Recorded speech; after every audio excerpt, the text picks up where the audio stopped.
भन्दाखेरि म त सन्जु बाबाको फ्यान थिएँ है। एक डेढ वर्ष अगाडि म कहिले समथिङ यस्तै केही होला म उहाँको भिडियो हेर्ने गर्थेँ कि उहाँहरूलाई देखेर उहाँहरूलाई भोगेर उहाँहरूलाई हेरेर जीवन के हो भन्ने कुरा हामीले सिक्न आवश्यक छ।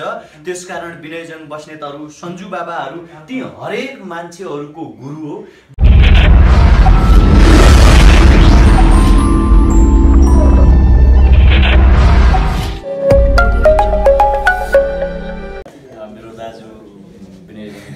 उहाँले मलाई खबर गर्नुभएको थियो। यो साँच्चै भन्दाखेरि म त सन्जु बाबाको फ्यान थिएँ है। एक डेढ वर्ष अगाडि म कहिले समथिङ यस्तै केही होला म उहाँको भिडियो हेर्ने गर्थेँ कि युट्युबमा उहाँको भिडियो आउँथ्यो र सन्जु बाबा र विनयजन बस्नेत भनेको ती मान्छेहरूका लागि आइडल हुन् जसले जीवनलाई सजिलै त्यागिरहेका हुन्छन्। जसलाई लाग्ने गर्छ मेरो जिन्दगी सकियो, यहाँभन्दा अगाडि म अब हिँड्न सक्दिनँ, अब केही पनि छैन भन्ने मान्छेका लागि उहाँ प्रेरणाको स्रोत हो। र हामी हरेकले यो जान्न आवश्यक छ कि एकचोटि लड्दैमा जीवन सकिएको मानिँदैन र एकचोटि लड्नु जीवन सकिएको होइन, लडिसकेपछि उठ्न नसक्नु चाहिँ कमजोरी हो। उहाँहरू आफ्नो जिन्दगीमा हिँडिराख्नु भएको थियो, बाटोमा हिँडिराख्नु भएको थियो, ठेस लाग्यो, लड्नुभयो ल लडिसकेपछि फेरि उहाँहरू उठ्नु भएको छ। यो संसारको सबैभन्दा ठुलो तागत र शक्ति हो र उहाँहरूलाई उठाउनका लागि हैन उहाँहरूलाई उठाउनका लागि स्पर्श नेपालले जुन भूमिका खेलेको छ त्यो संसारका कयौं मान्छेहरूले खेल्न सक्दैनन्। यो संसारका मैयौं भन्ने प्रधानमन्त्रीहरू, यो संसारको मैयौं मभन्दा बाहेक यो संसारमा केही छैन भन्ने मान्छेहरूले एकचोटि स्पर्श नेपालमा आएर हेर्नु कि मान्छेलाई प्रेम कसरी गरिदो रहेछ, मान्छेलाई प्रेमले स्पर्श कसरी गरिदो रहेछ, मान्छेहरूलाई उसको जिन्दगीबाट ऊ जुन बाटोमा हिँडिरहेको थियो, ऊ जुन ट्र्याकमा हिँडिरहेको थियो त्यो ट्र्याकलाई चेन्ज गरेर एउटा नयाँ ट्र्याकमा कसरी लिन सकिदो रहेछ भन्ने एउटा ठुलो पाठ उहाँहरू यहाँ बस्नु भएको छ। उहाँहरूबाट सिक्न आवश्यक छ। उहाँले हाम्रो बारेमा बोल्नुभयो, डुल्नुभयो, भन्नुभयो म त एक सामान्य विद्यार्थी हो, मैले त केही पनि गरेको छैन। अझ धेरै भन्दाखेरि उहाँहरूलाई देखेर उहाँहरूलाई भोगेर उहाँहरूलाई हेरेर जीवन के हो भन्ने कुरा हामीले सिक्न आवश्यक छ। त्यसकारण विनयजन बस्नेतहरू सन्जु बाबाहरू ती हरेक मान्छेहरूको गुरु हो जो उठ्न चाहँदैनन्, जो लडिसकेपछि लडेको लडाई गर्न खोज्छन्, जो मैदानमा पुगेपछि सधैँ जित्ने प्रयास मात्रै गर्छन् र कहिल्यै पनि सिक्न चाहनुहुन्न नि, त्यो मान्छेहरूका लागि चाहिँ उहाँहरू गुरु हो। कि जीवन भनेको पाठ हो, जीवन भनेको सिकाइ हो।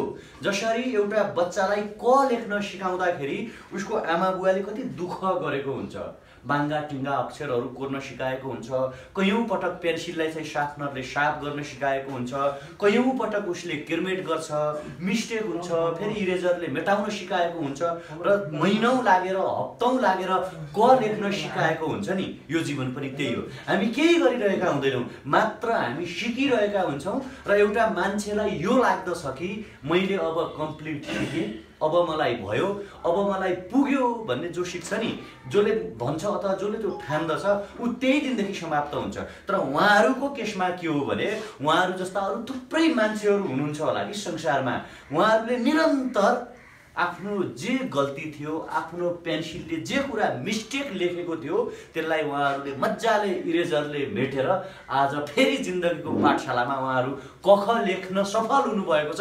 त्यसकारण उहाँहरू धन्यवादको पात्र हो र हामी सबैजना उहाँहरूले ताली पिटौँ होइन। अरू थुप्रै मान्छेहरू संसारमा हुनुहुन्छ।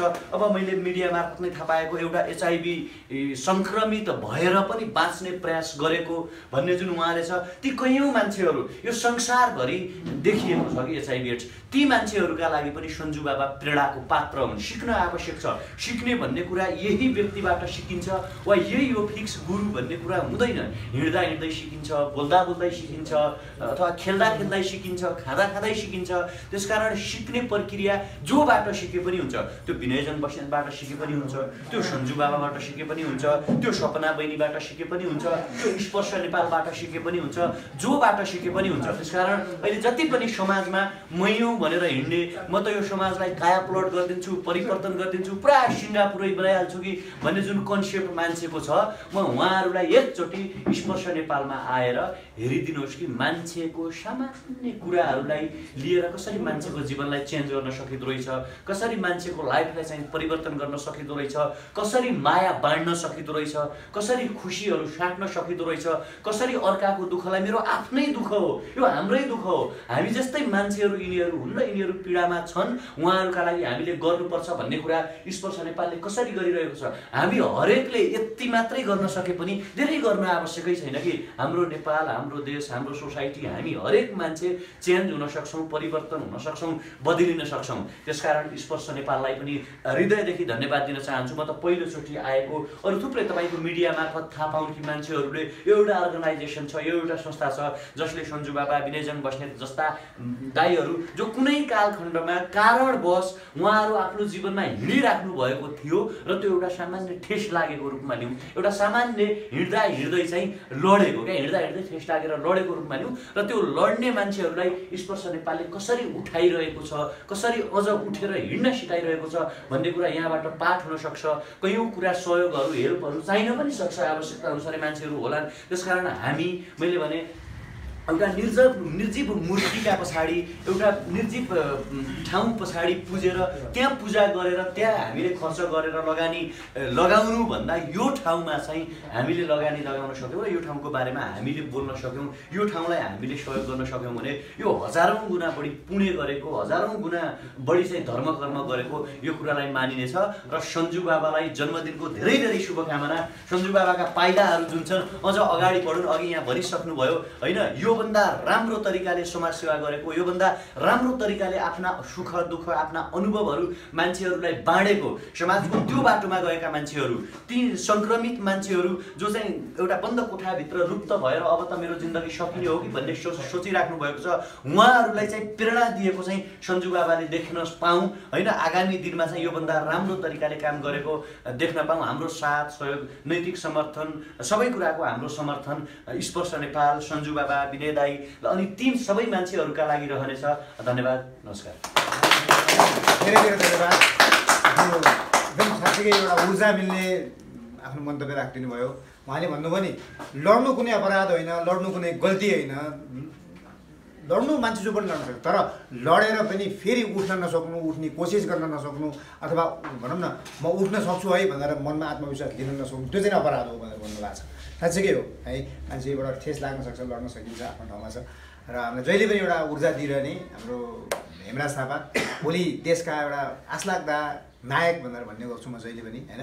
उहाँ पनि आइदिएर यसरी हाम्रो सन्जु बाबाको बर्थडेमा चाहिँ आफ्नो मन्तव्य राखेर शुभकामना दिन आइदिनु भएको छ, मन्तव्य राखिदिनु धेरै धेरै धन्यवाद। र अब आजको बर्थडे बोय होइन सन्जुले धेरै कुराहरू गर्नु छ, धेरै कुराहरू भन्नु छ, धेरै कुराहरू उसको मनमा गुसेका छन् 1 वर्षभन्दा अगाडिदेखिका कुराहरू होइन। आज यो क्यामेराको अगाडि, आज सबैको अगाडि आज म बह पोखेर मन खोलेर कुरा गर्छु, किनकि स्पर्श नेपालले मलाई गरेको यति योगदान र अरू धेरै मिडियाका साथीहरूले मलाई यहाँसम्म पुर्याउनु भएको र मेरो आफ्नो आत्मविश्वासले पनि मलाई कति ठाउँसम्म पुर्यायो अथवा कतिसम्म म सफल हुन सकिनँ, धेरै कुराहरू छ है भनेर उसले पटक पटक हामीसँग सेयरिङ गर्ने गर्थ्यो।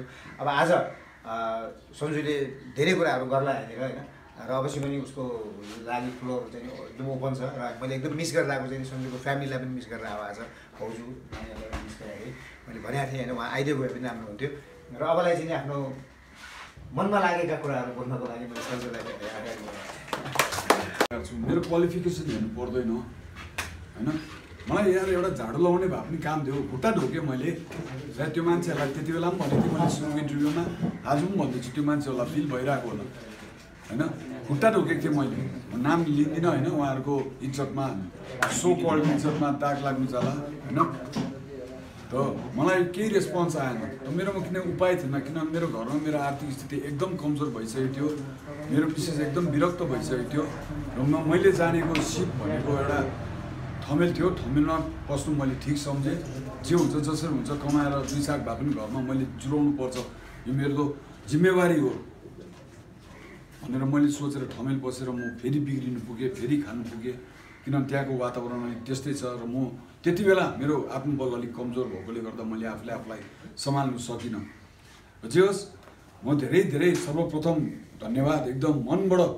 मेरो लागि त एक प्रकारको भगवान् नै हो, मैले भगवान्लाई साक्षात् त देखेको छुइनँ होइन, तर किरण पौडेल सर र विशाल सापकोटा सर उहाँहरू आज आउनु सक्नु भएन होइन, उहाँहरूको केही त्यस्तै समस्याले गर्दा, तर उहाँहरूलाई चाहिँ एकदम मुरी धन्यवाद दिन चाहन्छु है, यहाँ ल्याइदिनु भयो।